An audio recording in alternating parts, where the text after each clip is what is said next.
you talk about dads as often feeling like they're the secondary parent, or that there's this idea out there that dads are second fiddle, that they're not the primary, that they're not the default.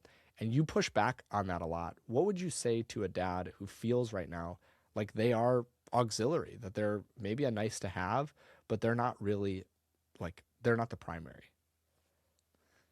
Well, the book, as you know, opens with a redefinition of the term co-parent.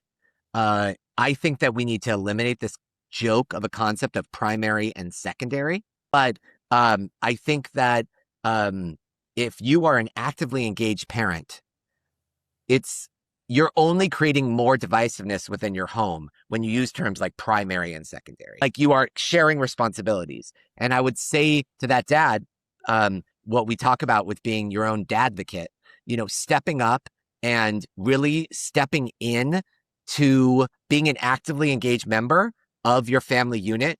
And if that means asking your wife who's breastfeeding to pump a little so that you can do feeds at night, and she can get sleep, then that's something you have to do. In the hospital, when my son was connected to tubes and crying hysterically, my wife was in surgery. I demanded that they give me my baby because they were laughing at me when I asked for skin to skin. And I literally took off my shirt, and I was my own advocate, right? And I said, give me my baby. And the second he was on my bare chest, he stopped crying. That doesn't mean stepping on other people's toes, but we have to look after our own